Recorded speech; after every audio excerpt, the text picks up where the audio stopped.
tips of starting a nonprofit. Today I just want to discuss the area of how to get your ideas funded. I run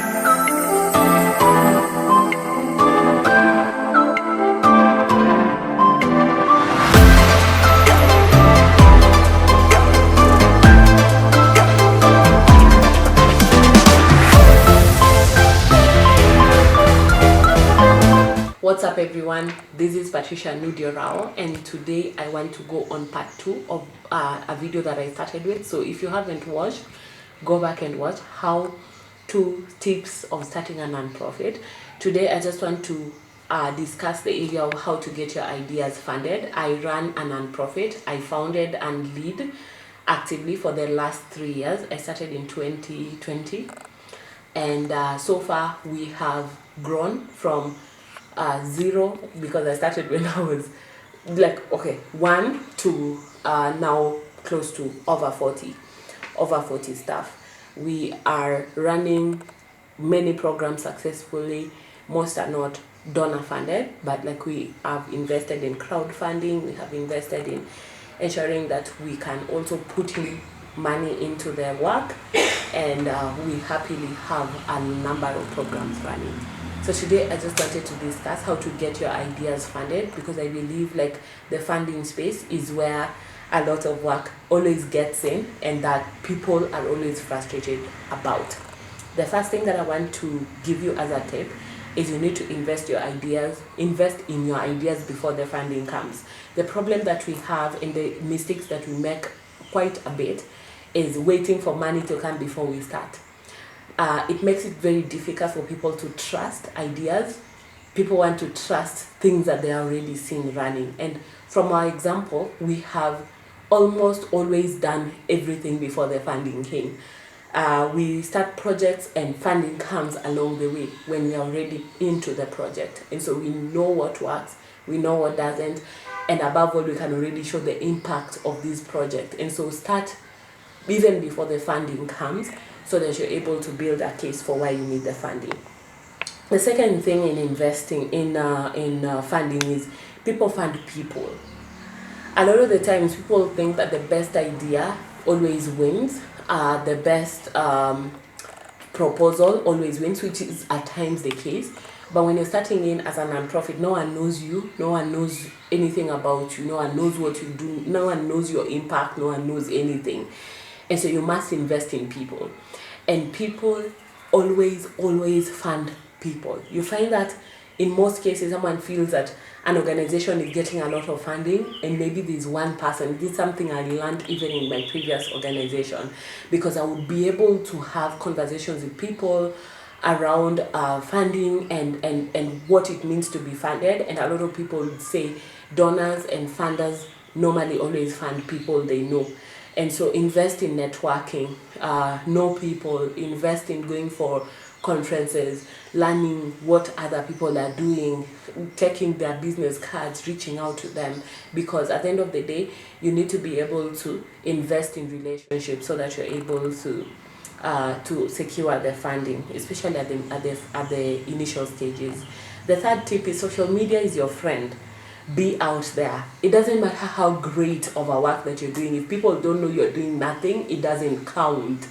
And I don't know how to say this. Most of the funding we have gotten from our YouTube videos, from our Facebook posts, from our Twitter accounts, from people just seeing the work that we are doing constantly and reaching out to us based on the work that we are doing. So I want you guys to encourage you guys to be able to put your work out there, however little, however much you feel that it does not amount to anything. Just put it out there, because someone is always watching.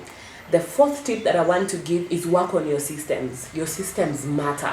Make sure that your systems are good enough to be able to inspire confidence in other people, and I cannot belabor that point.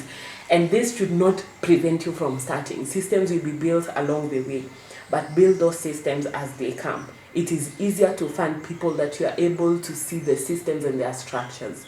The fifth tip is trust is your major currency when it comes to fundraising.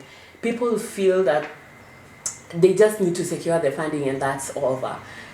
A lot of funders speak to each other. A lot of the funding you will get is for returning funders, people who funded you the first time and they want to fund you again. When you screw things up at the first stage, then it's very difficult for people to trust you. But above all, people will always talk to other people.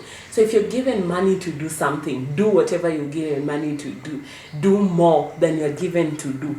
And ensure that you always come from a trust-based angle, so that people cannot be able to pinpoint and say you did this with our funding, you didn't do this, you didn't do that. Trust is your major currency, and people do speak to other people, and one of the ways that you get funding is by referrals. So when you teach, however little that money is, treat it with so much respect that someone will talk to someone, and that is how that effect, the snowball effect. So I was on my 6th point. Before you get the main grants, chances are you'll be funded by your family, friends, from your pocket. So do a lot of crowdfunding. Don't wait for the big donors to come in before you can do the work. You can always talk about the work that you do to the people around you, so that they are in on the work that you're doing. In that way, you can start doing projects even before you get the big grants.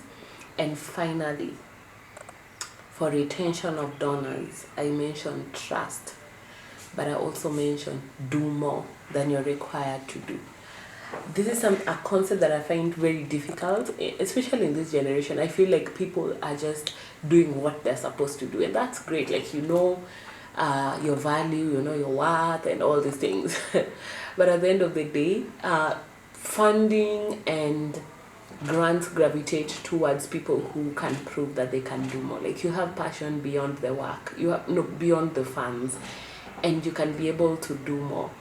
And that, I think, is one of the things that people overlook a lot when coming into this field, because retention will be about your ability to do more than you are required to do, your ability to retain trust, your ability to remain consistent.